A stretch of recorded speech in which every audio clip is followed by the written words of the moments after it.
Mental health is real. Seek help, end the stigma. On the news this afternoon.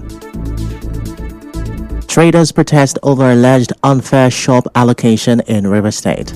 President Tinubu arrives in Ethiopia for AU summit.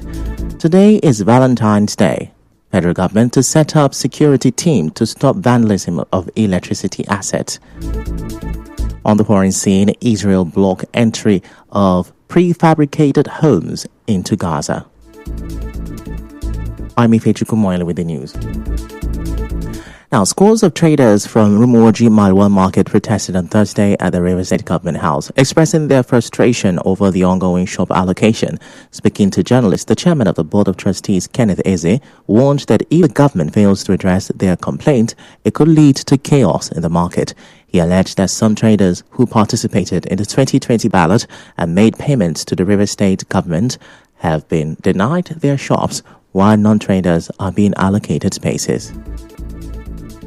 Last year, the present administration introduced and inaugurated a committee as an allocation committee. We all welcome that as a welcome development. Then, while we are waiting for the outcome, we now heard that some people went to court. The traders of Rumuoji Tramodi Market have not sent anybody to court to represent them. If anybody had gone to court because it's aggrieved, maybe he was not during the last exercise. They went on personal interest, not representing the interests of the entire union. We believe that maybe His Excellency Satunle Fubra is not aware of what is happening, and if it goes this way, that means there will be anarchy. Mr. Eze also accused some individuals of extorting 200,000 naira from traders for shop allocations. He appealed to the state government to consider those who paid for shops in 2020. Some traders also shared their concerns on this. Moving on, the Director, Institute Agricultural Research and Development of the University of Port Harcourt, Anthony Onoja, has linked the extreme heat experienced in the country to climate change. Professor Onoja said this during an interview with our correspondent. He explained that the temperature patterns are shifting. Professor Onoja said the heat negatively affects agricultural productivity, leading to low crop yield, destruction of crops, among others. There are two major aspects that the weather affects the crops. Some of the crops will just get burnt due to too much heat in the soil, and this will now even affect the output of farmers in the next harvest season. We also have the problem of pests and diseases, and then you experience low yield, variability in the weather. So these are some of the consequences that can come. It can result in low productivity and lack of ability to plan for the seasons what is required to put in place.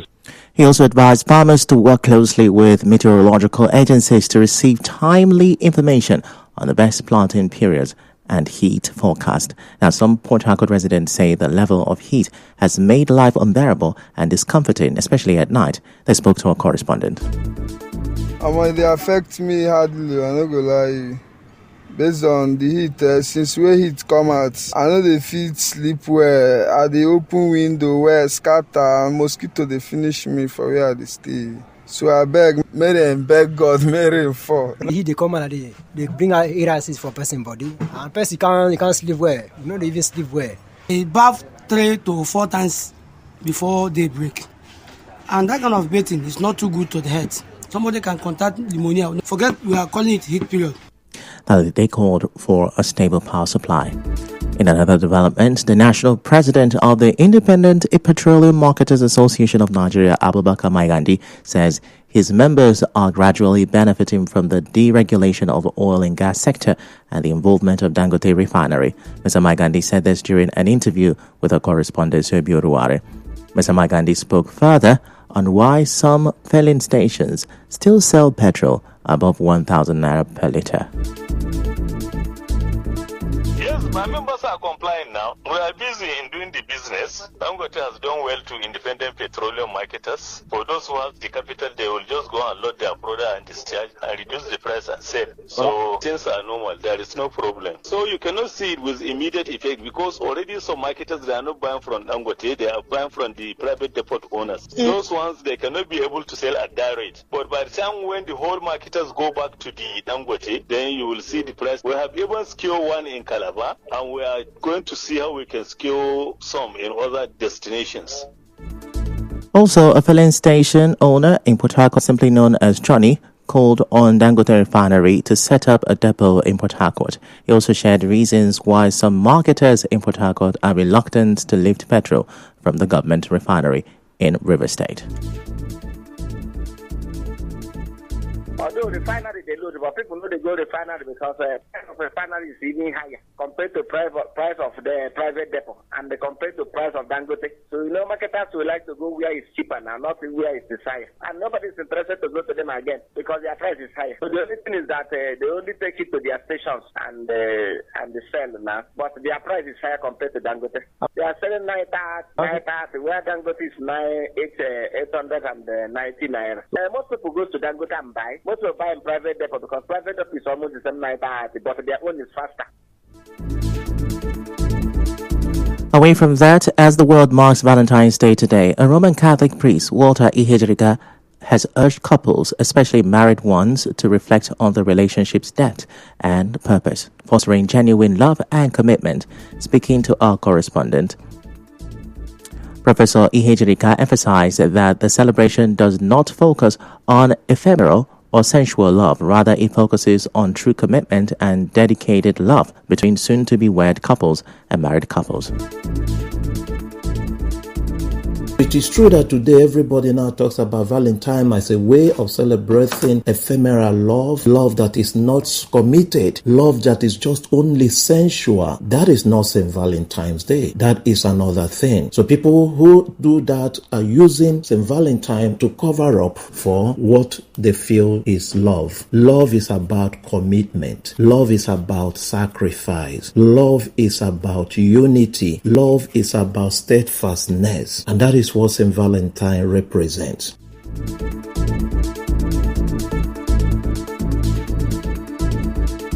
The priest, who's also a professor of development communications at the University of Port Harcourt, also criticized the over-commercialization of Valentine's Day and the misuse of the occasion to justify extramarital affairs. Over-commercialization of the Valentine's Day celebration is not so much a good thing, especially if it is meant only to buy affection, to woo somebody, to take advantage of the other person. Somebody buying, for instance, a married man buying an expensive phone for a young girl in a university with the intention of sleeping with that girl is not celebrating St. Valentine. The person is just celebrating debauchery, and that is no love. And now, co-pastor of Hilltop International Christian Center, Stephanie Oware, whose church has been at the forefront of Valentine's Day celebration in Port Harcourt City, spoke with our correspondent about what spurred her to start the celebration of Valentine's Day.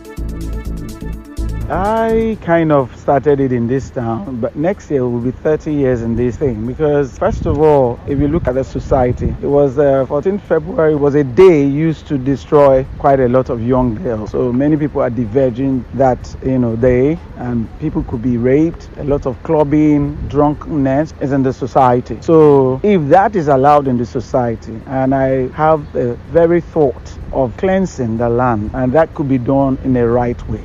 Dr. Oware said she sees Valentine's Day as a clarion call for marriage to be exalted, saying as these days, due to our new societal inclinations, many people no longer value marriage, as marriages these days are like fighting rings. Today, the marriage that we expect to be a model, we expect that marriage to inspire the young one to seek to marry. People are not inspired anymore because it looks like marriage is a fighting ring. So people get into this marriage ring and they are just fighting. They are wrestling. Then those of them that are outside the marriage, they are afraid to enter. So that's why it's a clarion call for marriage to be exalted. Good marriages to be exalted. Good relationship to be hailed and then become a model for other people. Retired soldier and a devoted Roman Catholic, Moses Eto, recalls that during his youth, Valentine's Day was strictly observed as a day of devotion in his church and was barely being observed in society at large.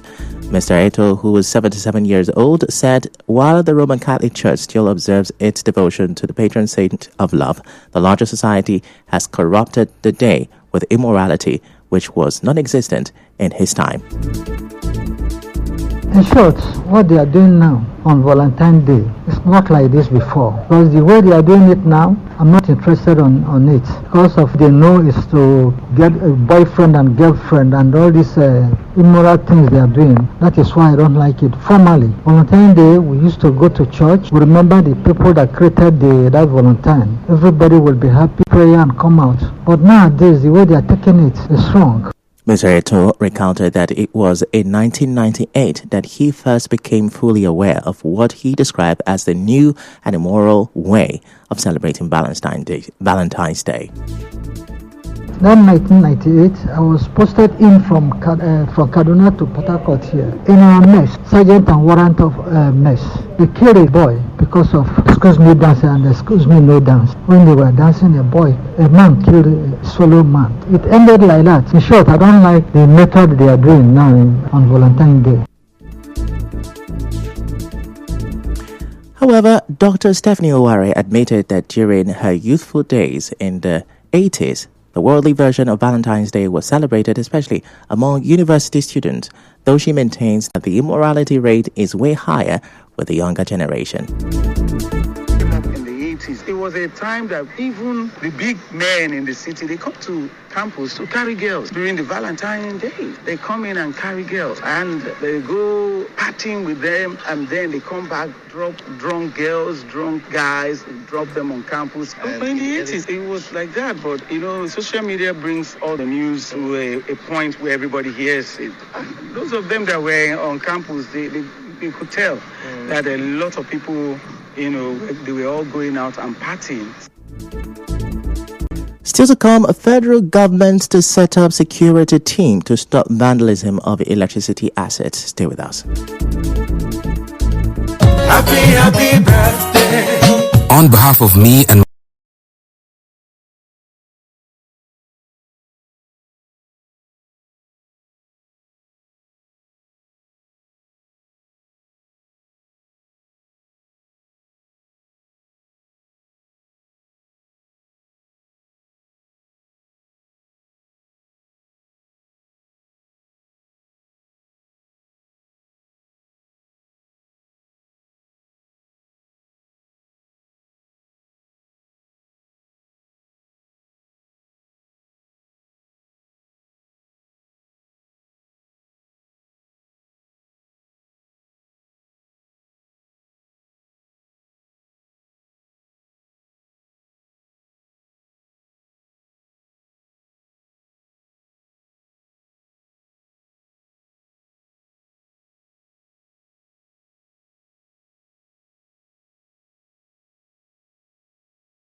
Come back and now the rest of the news. The widow of the late David Wabara, Esther Wabara, has expressed gratitude to the judiciary for ensuring justice for her husband.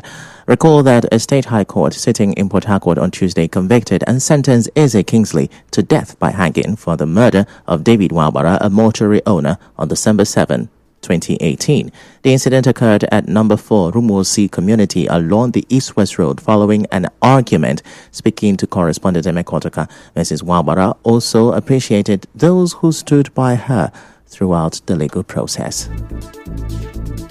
thank the Almighty God for life, at least for me being alive to hear this judgment. And also those that assisted in making sure that justice was granted to this matter, especially the Rivers State government, the past governor and the present governor, the chief judge. He had present with us, those that work with him, the lawyers, barrister Mrs. Cordelia Oke and her group. I want to thank them also for their patience. In fact, I thank everybody that was supporting me one way or the other to see that we are giving justice in this matter. She further commended the media for bringing the matter to public attention and ensuring justice was served. The media, they were in support. They were the one that even made it possible when that thing happened. There was Zobia, the Cool FM, they were all around me. Even the feeder, the doctors and the women doctors and the doctor who performed the autopsy. I just want to thank all of them for their cooperation.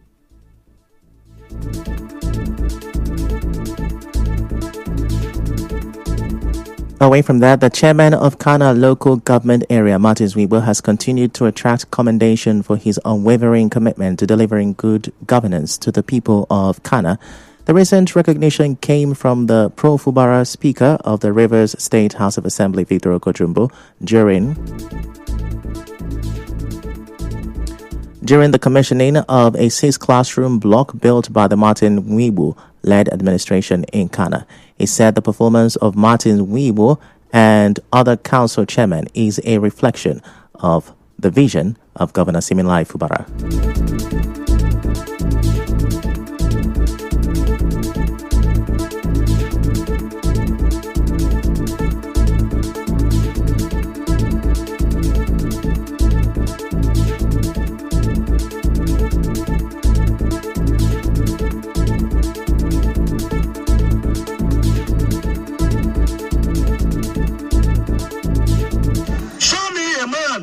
Is committed to the governance process, and I will show you the chairman of Kana local government. Let me say this.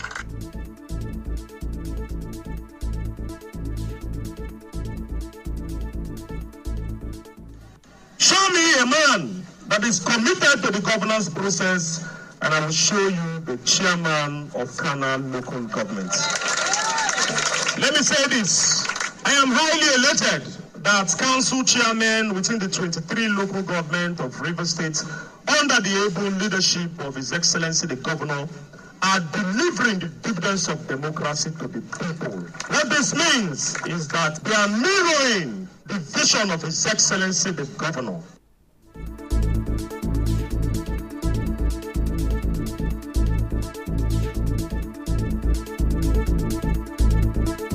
On his part, Mr. Zwibo, who described the school's reconstruction as fulfilling his campaign promise to Sogo, pledged further infrastructure improvement.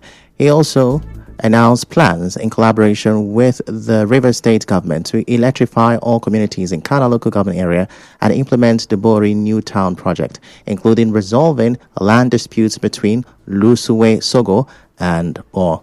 On that day, he told us, one of the things we presented to him was that, look, Bori is becoming too small. We wanted a Bori New Town. We told him we lack electricity. Sogo does not have lights. The whole of Yokan does not have lights. The whole of Babe does not have lights. Yokan does not have lights. And he told me, go and get us what it will take to bring you lights. He also told me, go and do the mapping of the Bori New Town you want.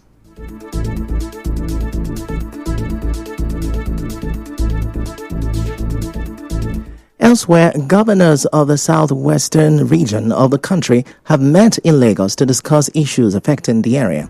Top on the agenda are security matters and zonal integration, among others. A statement said the group under the umbrella of the Southwest Governors Forum met at the Lagos House, Ikeja, for a crucial zonal meeting to discuss the growth and development of the region. In other news, President Bola Tinubu has arrived in Addis Ababa, Ethiopia, to participate in the 38th Ordinary Session of the Assembly of the African Union, AU. AU heads of state and government. The president, who arrived on Thursday night, was received at the airport by the Ethiopian Deputy Chief of Protocol, Eshetu Legacy. The Nigerian minister of Foreign Affairs, Yusuf Tugar, and the charge d'affaires of the Nigerian embassy in Ethiopia, Nasir Aminu, this year's AU summit under the theme Justice for Africans and People of African Descent through Reparations focuses on reparatory justice and racial healing. And now to business. Nigeria has decided to set up a special security team to protect its power installation and infrastructure. Minister of Interior Olubunmi Tunji-Ojo in an interview said the government has decided to have what he calls the Power Rangers. He said the Power Rangers will be created with officers of the Nigeria Security and Civil Defense Corps, NSCDC, and will be responsible for stopping the vandalism of power infrastructure, which has caused blackouts across the country. He said the decision comes amid growing reports of vandals damaging power installations and outcry over frequent blackouts, sometimes caused by vandalism. In entertainment, a day after publicly proposing to his new beau, Nigerian singer Tubaba has been declared missing by his family. Today, the family, through their solicitors, posted their petition of intervention from the Department of State Services, seeking their assistance in tracing the veteran singer. And now to sport, the Russian Football Union, RFU, says the country's men's national team will take on the Super Eagles of Nigeria in an international friendly on June 6. RFU announced the fixture in a statement on its website on Thursday. The match is scheduled to be played in Russia, but the time and venue are still undecided.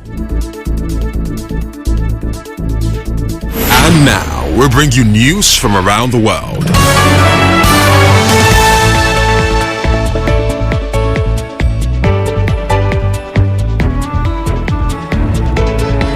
Hundreds of thousands of forcibly displaced Palestinians are living among the rubble of their destroyed homes, waiting for Israel to allow entry of prefabricated temporary homes stuck at the border with Egypt. As promised under the terms of the ceasefire, Hamas says it will release 3 captives from Gaza on Saturday, as scheduled, following talks with ceasefire mediators Egypt and Qatar.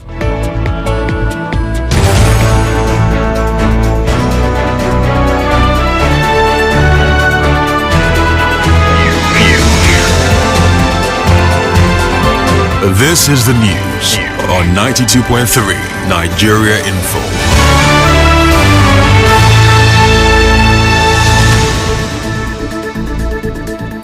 That's a wrap on the news this afternoon. Before we go, let's have a look at the major stories. Traders have protested over the alleged unfair shop allocation in River State. President Tinubu has arrived in Ethiopia for AU Summit. Today is Valentine's Day. The federal government says it will set up a special security team to stop vandalism of electricity assets. On the foreign scene, you heard Israel has blocked the entry of prefabricated homes into Gaza. The news was edited by Martha Okiri. To reach the news team, send an SMS or WhatsApp to 0808-721-7215. I'm Ifechukwu Moyele. Many thanks for listening.